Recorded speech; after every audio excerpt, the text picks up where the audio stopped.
Got some information today for you that I hope will help you understand what's happening in these chapters. I know that we're most all familiar with this part of the Bible. If you're a Christian, this is the part that we know the best, and that is the Passion of the Christ, these last few hours, and then leading into His resurrection. These are the chapters and the information that most of us know more than all the rest of the Bible. So we're going to approach it a little bit differently this morning. So in chapter 26, where we left off, we had come up right to the institution of the Lord's Supper. So we know about the plot to kill Jesus from all of the Jews, not just the Sadducees, but all of them, the Pharisees, the Hellenists, everybody, the Herodians, everybody is all involved in this now. They all want Jesus dead. And of course, what they don't realize is that they're all just playing right into the very plan that God has had since before the foundation of the world. He knew this was going to happen. This isn't any kind of surprise. This isn't rejection. They did reject Jesus, but it isn't, how do I say this? It isn't thwarting God's plans. There are religious groups who will tell you that the church is essentially plan B, that God didn't expect for all the Jews to completely reject Him, or Jesus didn't expect it. And so He set up the church as plan B, and meanwhile He's planning to come back, which is then when all this supposed tribulation and the rapture, and then He comes down and He's going to reign for 1,000 years, and then there'll be heaven. None of that is biblical. This was all part of God's plan. God knew full well. In fact, the entire time, if you really pay attention, Jesus is in full control. He knows He's about to be betrayed. He knows that He's going to be killed. He has already said it multiple times. So how these religious groups come up with these crazy doctrines is beyond me. I really don't know, because they just simply don't read the Bible and in its detail. So that's what we try to do in this class, is give you the details so that you understand what the Bible says. So there's a plot to kill Jesus. Jesus is then anointed in Bethany with that oil, and then Judas betrays Jesus, and then we come to verse 17, where we have the institution of the Lord's Supper. We'll go ahead and go through these, then I want to pick up with that point right there in just a moment. So we also see that during this time, there's two parts of this, is you have Peter's denial. So you have Peter saying that he will die for Jesus, and Jesus says, you're going to deny me. And then a little later in chapter 26, we see the fulfillment of that whenever Peter does deny Jesus in the same chapter. That's why I've got them listed up there with two verse sets. And then we have Jesus praying in Gethsemane, and then leading into the betrayal, the arrest, and the trials, which leads us into chapter 27. We'll give you an overview of that, and then we'll start our study. So the overview is that after he's been arrested, he's taken to Annas and Caiaphas, and then Jesus is taken before Pilate. In that is a little parenthetical event, if you will, and that is that Judas hangs himself. And then we are seeing where he is now brought before Pilate, and Pilate brings him before the crowd. The crowd chooses Barabbas. And then verses 24 through 44, Jesus is mocked by the soldiers. He is then crucified.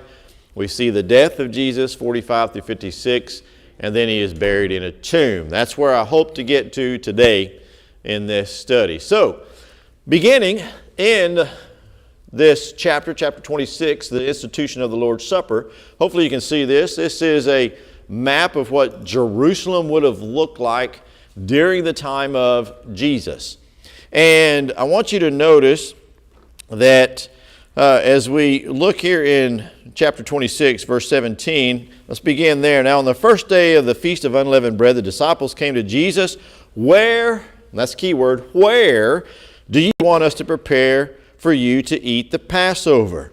So Jesus tells them to go into the city and find a man, and whenever he says the time is at hand, I will keep the Passover at your house with my disciples. So the disciples did as Jesus directed them, and they prepared. When evening had come, he sat down with the 12. Now as they were eating, and said, assuredly, one of you will betray me. So when he goes and sits down, we know from other passages that this is in an upper room. They call it an upper room. We see this word used again in Acts chapter 1, whenever after Jesus' ascension, the disciples go into this upper room. We're not exactly certain if it is the same upper room as where Jesus is partaking of the Lord's Supper, or if it's a different one. But either case, if you go to Jerusalem today, right about where that purple square, little circle there is, that is a place that is called the upper room. There's a traditional site. And if you go there, you'll see this church. And you can go into the upper room of what is the traditional site of where Jesus partook of the Lord's Supper and where the disciples were whenever the tongues of fire, the images of the tongue of fire fell upon them when they were baptized in the Holy Spirit. There's one problem with this traditional site. Does anybody know what that problem is? It starts with the letters AD and ends with 7D. What happened in AD 70? Jerusalem was wiped out. They've leveled Jerusalem. The Romans came in and completely, no stone was left unturned. That means everything was wiped out. So clearly that is not the place where Jesus partook of the Lord's Supper, but it is the traditional place, and there are some identifying marks. For example, that big tower you see there to the left, we know that is the site of the tomb of David. And whenever Peter is preaching, you remember that in the gospel sermon, whenever he says, David's tomb we have today, and then he goes on to talk about how Jesus is risen. It's believed that he could just point and the people could turn and go, there's David's tomb. However, you can also see David's tomb from the steps of the temple. So there's all kinds of thoughts about where this upper room is. But either way, they go and they are in this upper room. So Jesus institutes the Lord's Supper beginning in verse 26. It says, as they were eating, Jesus took bread, blessed it, and broke it, and gave it to the disciples. It says, take, eat, this is my body. Then he took the cup and gave thanks and gave it, saying, drink it, all of you, for this is my blood of the new covenant, which is shed for many for the remission of sins. But I say to you, I will not drink of this fruit of the vine from now on until that day when I drink it new with you in my Father's kingdom. Now, we use this verse all the time whenever we are participating in the Lord's Supper. This verse makes perfect sense to every Christian who participates in the Lord's Supper on Sundays. When they hear this or when they read this, we understand this verse perfectly. Every bit of it. We understand that bread, that unleavened bread, is a symbol. It represents the body of Jesus that was sacrificed on the cross. That's what he says. We understand that the fruit of the vine, and there's many different fruits of vines, but in this time it would have been what fruit? Grapes, right? So grape juice, the fruit of the vine. So we drink that and we know it's Jesus' blood. We know we're in the kingdom because the kingdom has come. So all of this makes perfect sense to us. Having said that, I would like for each of you to stop and consider how these words would have sounded to the disciples, because none of this would have made any sense to them. Not perfect sense. They would have recognized whenever Jesus says, this is my body, they would have said, oh yeah, I remember whenever he was preaching right after he had fed those many thousands of people, And he mentioned that his body was bread. He was the bread that came down from heaven. So they would remember that, but they wouldn't understand what we understand. When he mentions the fruit of the vine, this is my blood, again, they meant in John chapter 6, they would have remembered, yeah, he kind of mentioned that too, but they still wouldn't understand. He also says, new covenant. What does the word covenant mean? Agreement. It's like an agreement. It's a contract. It's what we see actually all the way back with Noah, whenever God made a agreement, a covenant with Noah that he would never flood the world again. That's what the rainbow represents. He made a covenant with Abraham whenever he says, of you I'm going to make a wonderful large nation, so much so you can't even number it. And so those are covenants. And then he makes a covenant that continues through David, saying that there will always be someone from your lineage sitting on the throne, which is, of course, today Jesus. And so those are agreements, covenants. So when he says this is the new covenant, simple question, do you think the disciples fully understood what he was saying in that moment? No. See, isn't that interesting? When we put ourselves in the shoes of the disciples sitting around that table, there's so much going on. There's the excitement of the Passover festival. There is the excitement of the meal itself. I mean, think about Thanksgiving. Isn't Thanksgiving a wonderful time when we get around that table, everybody's excited? It's kind of the same thing with this Passover. There's all these things happening. Not to mention, for the last several days, there's been countless attacks against Jesus, witnessing him, going back and forth with these Pharisees. They know that there's a lot of tension in the air. And now he's saying all these things that wouldn't resonate with them until after they are baptized with the Holy Spirit. Everybody follow me? And so I find that fascinating.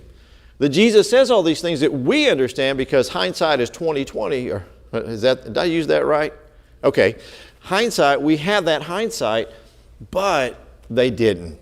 All right. So he says all these things to them, which is so beautiful, the things that we now understand. And then verse 30, and when they sung a hymn, they went out to the Mount of Olives. I say this all the time. Wouldn't you love to be sitting in the room singing a hymn with Jesus Christ? Wouldn't you love to hear his singing voice? Oh, what a wonderful thing. That's why I love what we do in the Church of Christ, that we sing out to God. That's one of the things that stands out to anybody who comes and visits the Church of Christ, who may have had a background from other churches.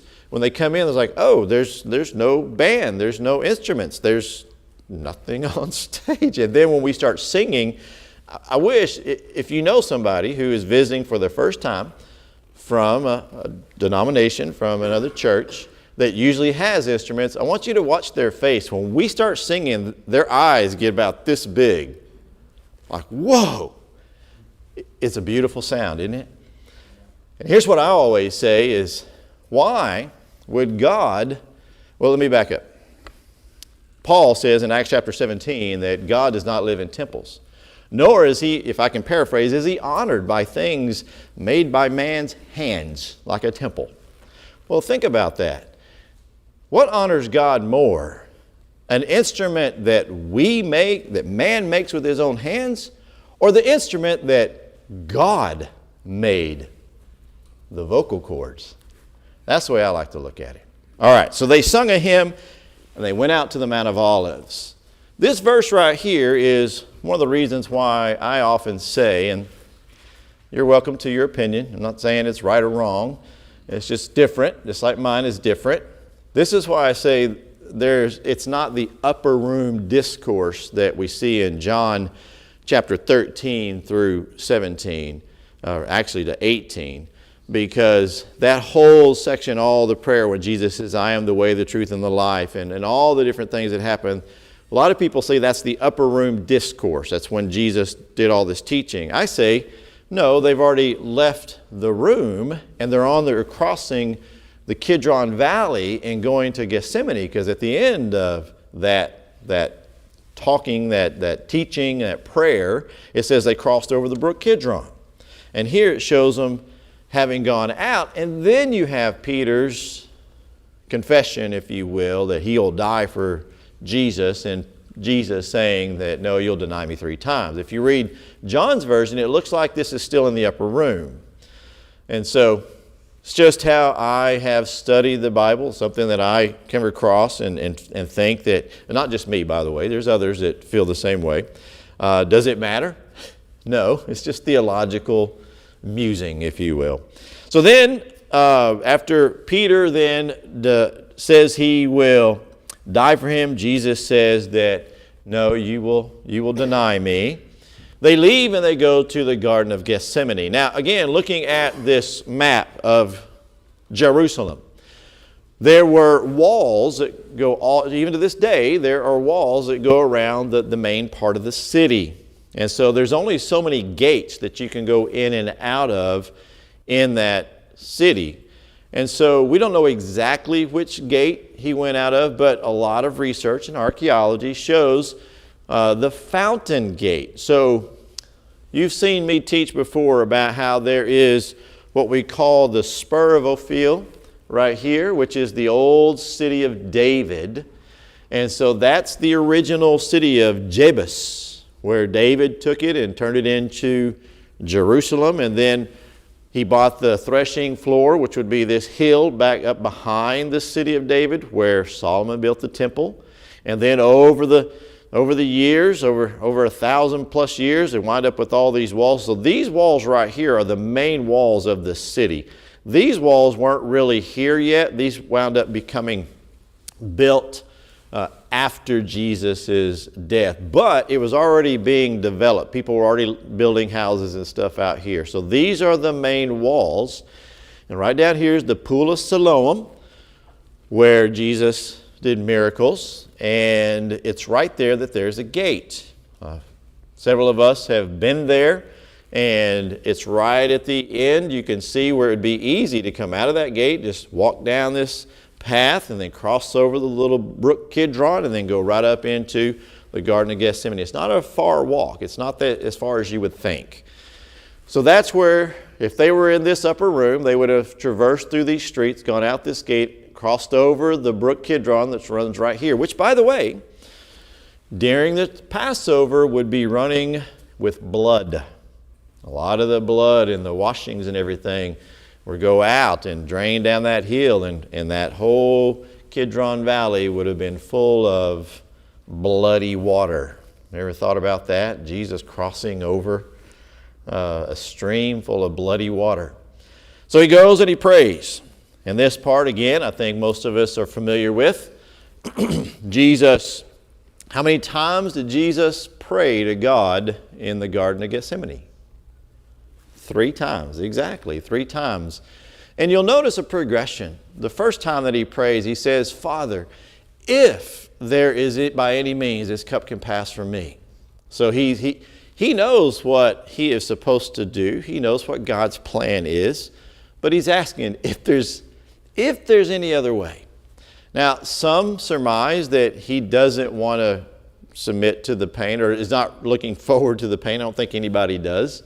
But several of us believe that really the pain for him is not the physical pain he's going to feel. It's the pain of the souls that are going to be lost and the struggle that is there with Satan.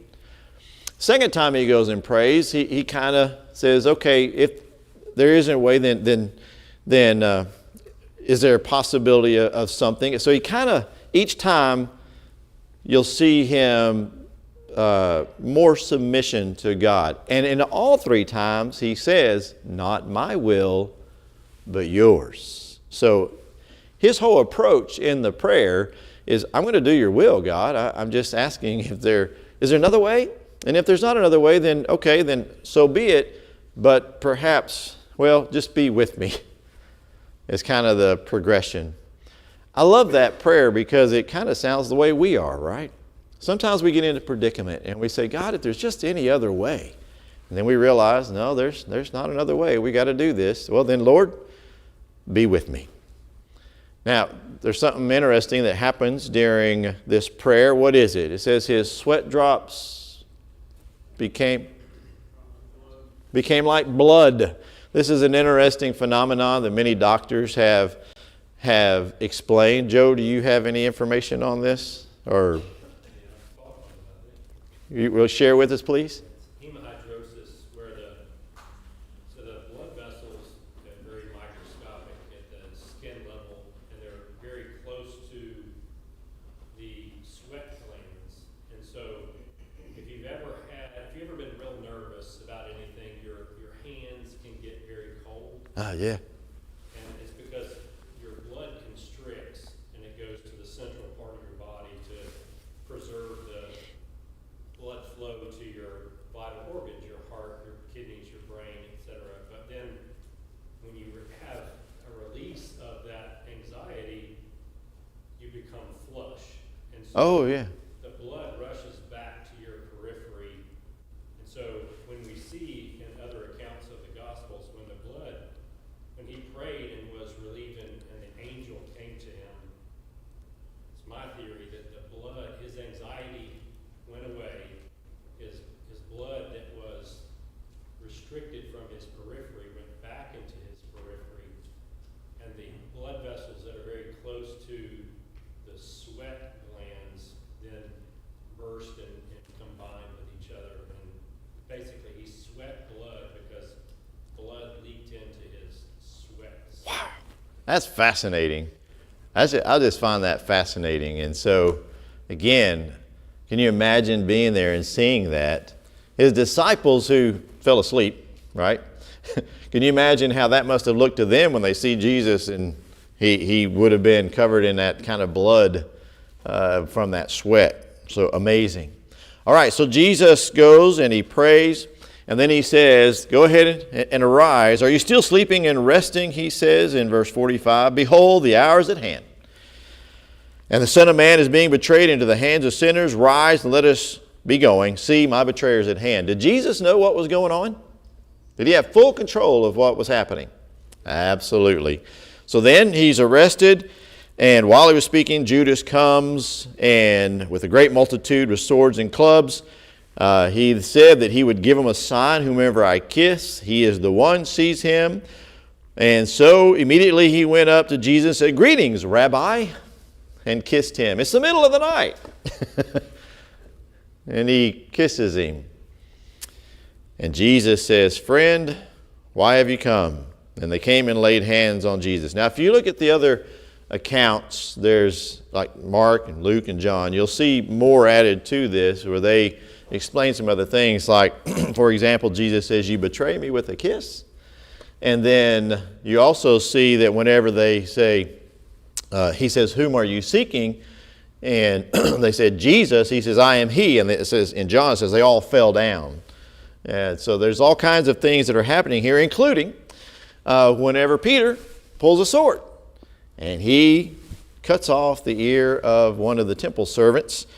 And as you see right here in verse 51, and Jesus said, put your sword in its place, for all who take the sword will perish by the sword. Do you not think I can now pray to my Father and will provide for me more than 12 legions of angels?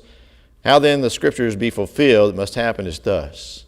And again, if you've ever heard Mr. Numbers Joe Wilson teach on this, that is 72,000 angels. Only takes one to destroy the world. Jesus has a lot of power in his hands. But all of this is to be fulfilled. So he is arrested. Verse 57, and those who laid hold of Jesus led him away to Caiaphas, the high priest, where the scribes and the elders were assembled. All right, so we're in Gethsemane, and you think, well, where would they have taken Jesus? This is another fascinating aspect of recent archaeology, and I'll show you why. So many people think, if you look up at the top here, this is Fortress Antonia. Many think that they took Jesus from there to Fortress Antonia because there's other things that we'll get to in just a moment. They took him there or somewhere in that general vicinity.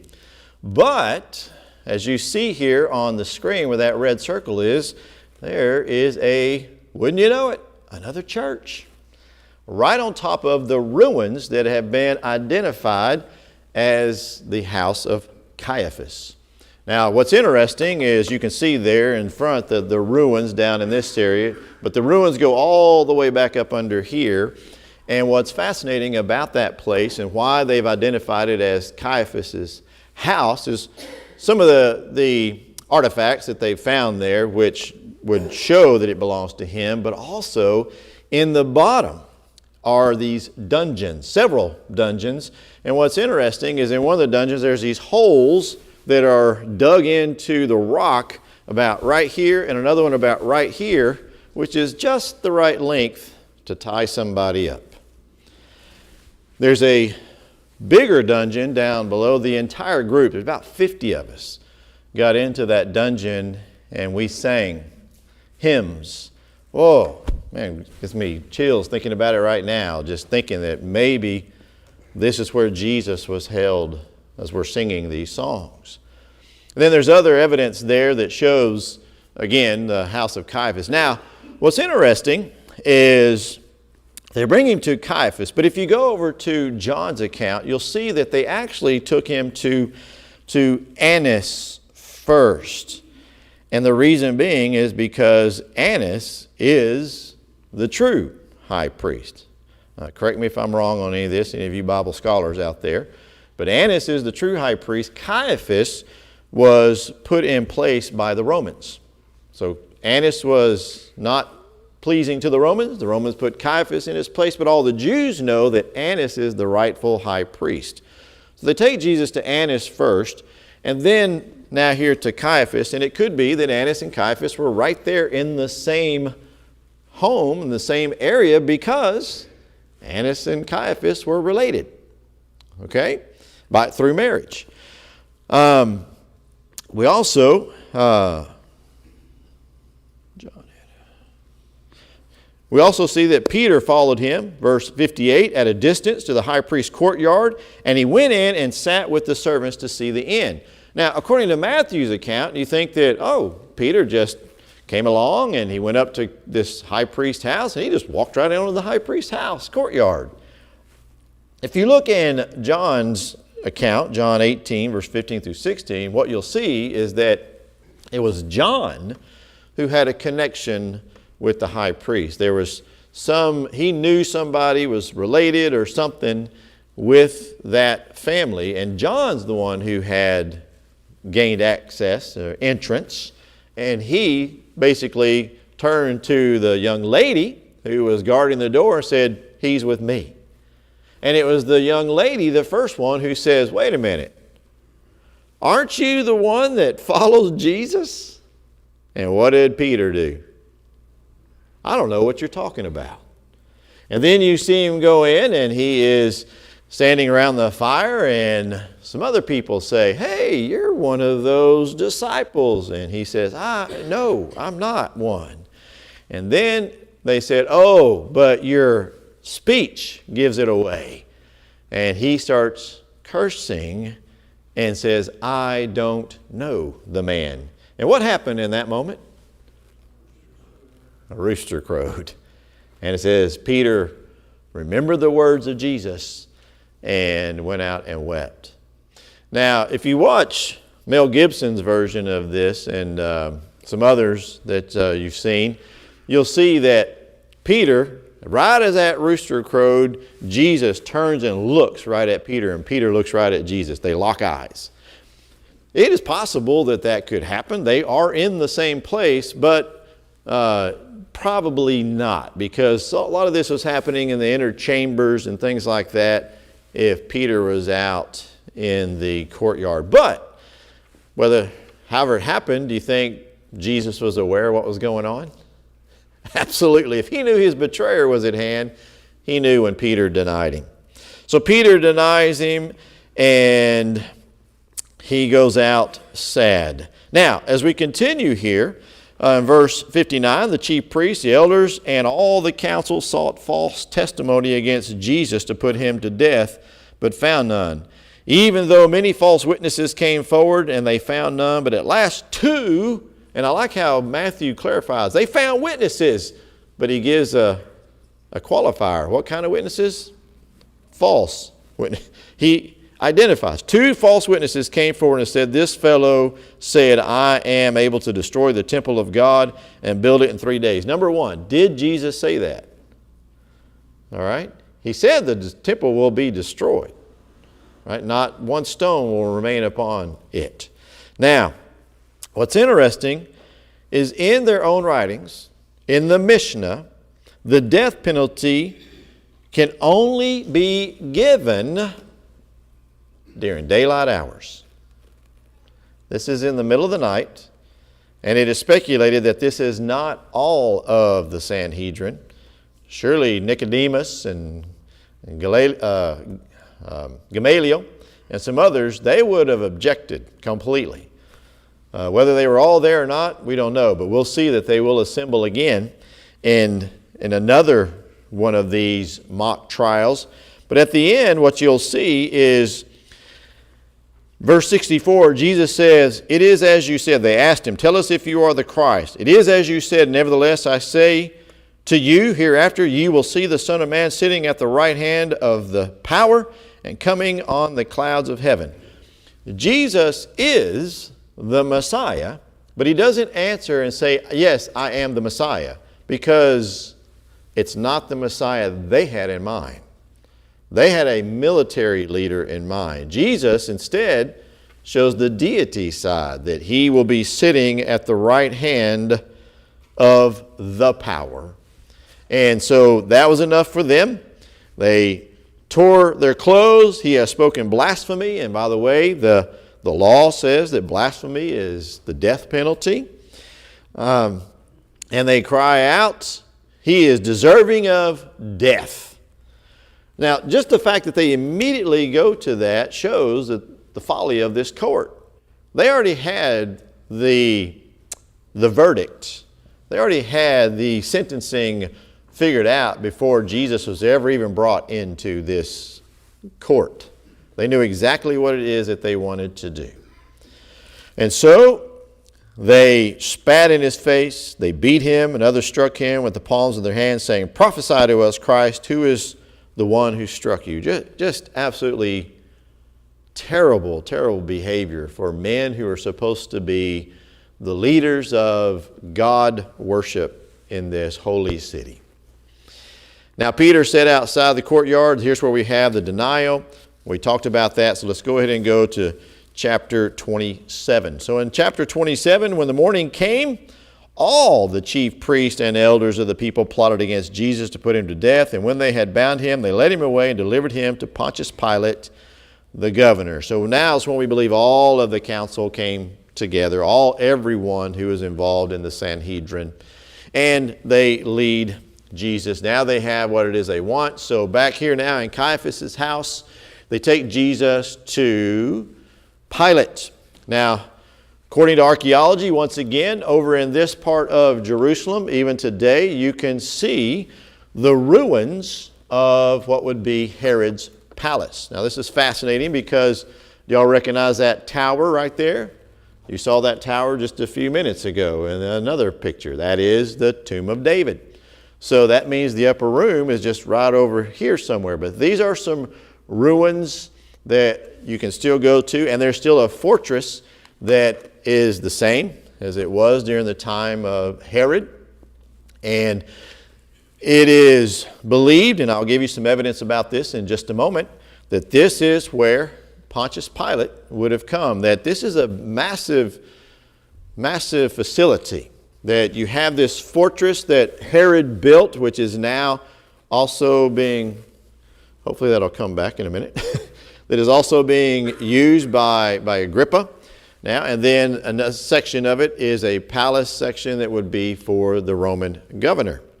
There's a lot of archaeology that supports all this, so they would have taken him over to that area. So this is important because as they bring him to Pontius Pilate, the governor, they then Pilate talks to him, and this is where going into John, using the other accounts of the gospel, helps us see a little bit more of what's happening, because you see this interaction that happens between Pilate and Jesus and a lot more questions. In the meantime, so now we've gone to Pilate. Here's that little parenthetical event that's taking place. Verse 3, it says that Judas, his betrayer, seeing that he had been condemned, was remorseful. Now, in my Bible, I got that word circled. He's remorseful. And I got a line going up to the last line of chapter 26, that when Peter realized what was happening with him, he went out and wept bitterly. I see a difference between those two acts. Both of them are sad because they've come to a realization of what they have done. Peter realizes what he has done, and he wept bitterly.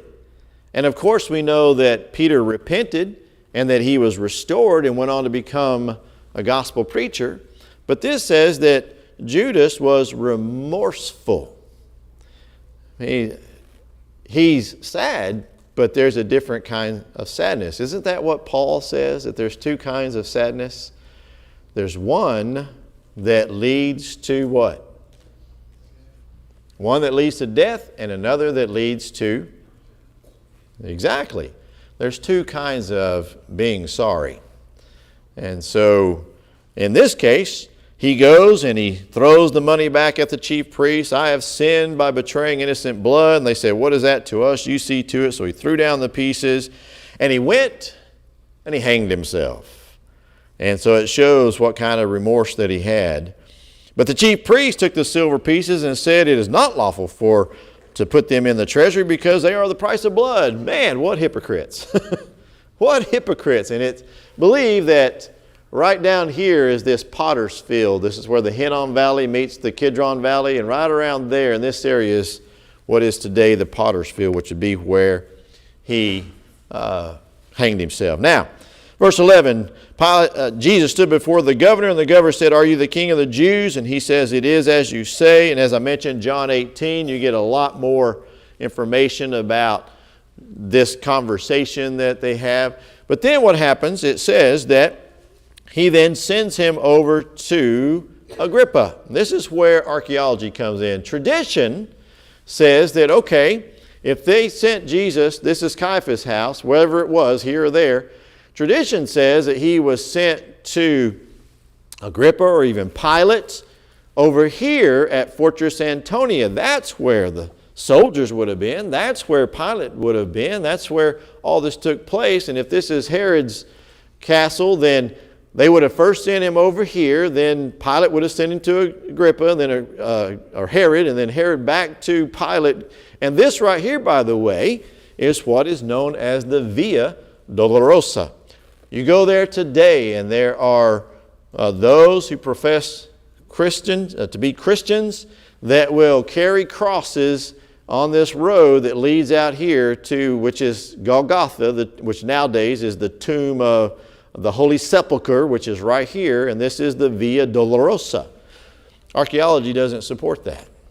Archaeology supports the fact that he was sent to this area, which if you think about it, if Herod and Pilate are in the same facility or building, it would be simple, right? To send him over there and then bring him back. And why would that be important? Because if you're doing this, you're taking a chance of all the people seeing what's going on. And what did they fear? They feared the people, didn't they? So if he's behind walls, they can do this. And here's another reason why we believe that, or archaeology shows that this is where Pilate and Herod would have been. You see that yellow arrow? And there's the wall, okay? You see the wall of the backside of this palace. Well, follow that yellow arrow. That recently, in the last 15 years, has been uncovered. This foundation right here, that is that wall right there. But notice, here's the wall up to modern Jerusalem. Well, those walls were built by a sultan many, many years after Jerusalem had been destroyed. So he built them in a different place. And what's even more important is this right here, another discovery in the last 15 years.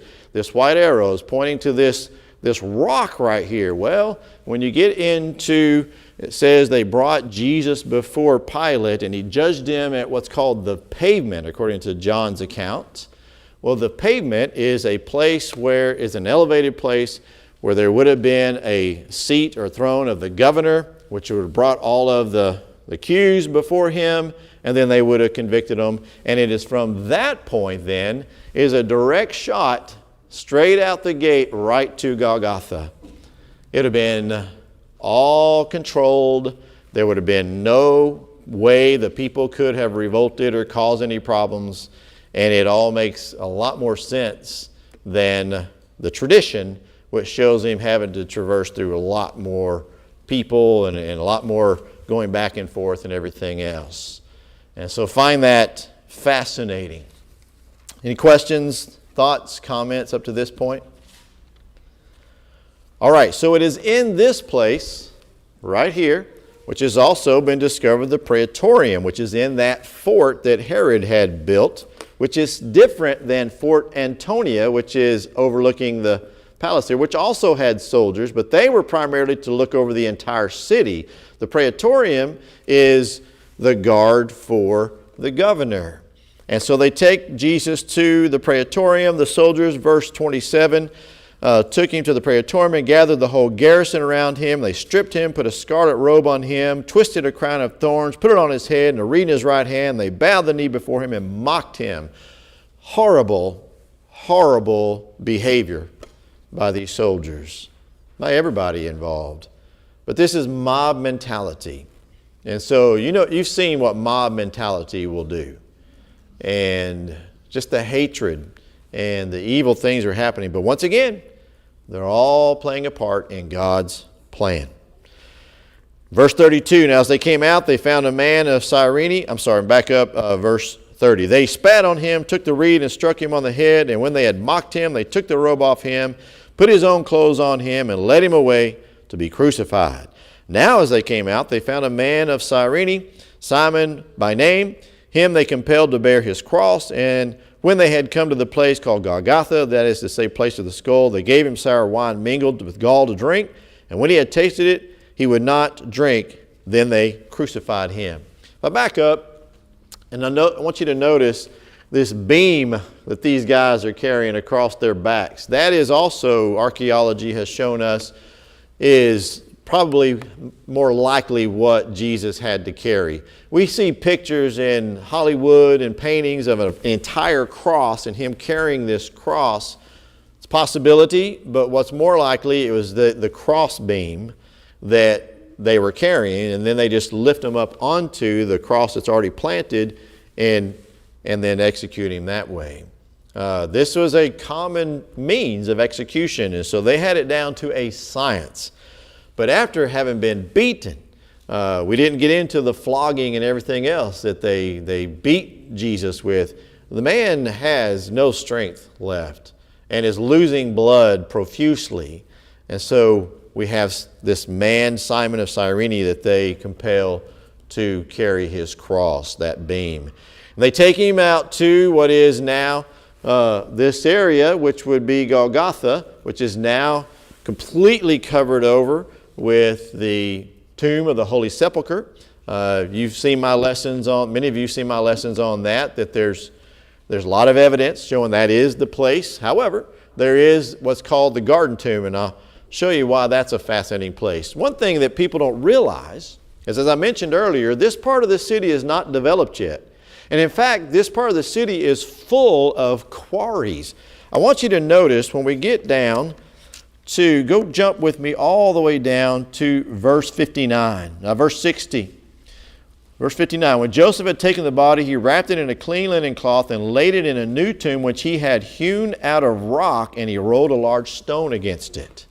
So Golgotha is believed to be this outcropping. So here's the walls of Jerusalem that would have come this way and gone like this. Jesus came out of one of those walls, is now on Golgotha, where they're crucifying, which is right on a road that people would have traveled. And then here's this rock quarry. And here you can see several places that are carved in. And here's what one of those would have looked like. And today, outside of the city of Jerusalem, there is another quarry, which is a very common practice that they had of making these tombs out of the rock. And they are a garden setting. And this is that garden tomb. Well, Andrea and I were there. There you can see the tomb, and so you can imagine this stone that they made that they would just roll over to close it up, because it's not like what we do when they bury them and they leave them in there. They would put them in there and the body would decompose. They would then come get the bones and put them in a smaller ossuary, and then they would place that in a place which would be the burial. And then the last thing to get to the end, many of you remember that they placed a guard. They said, we remember this man saying that, he's going to resurrect. And so they placed a guard, verse 65, and it says they secured the stone. So you can imagine this stone rolled over, and then they took some way of cord or something, and they would have taken wax and sealed it so that if anybody moved the stone, they would be able to tell. I just wanted to give you those visual references, show you some of the ways that they traveled, the places they were, to help the Bible make a little more sense for you in this part of the Bible that we all know pretty well. Hope it was beneficial for you. Thank you for your attention. We're going to take a short break and prepare for our worship.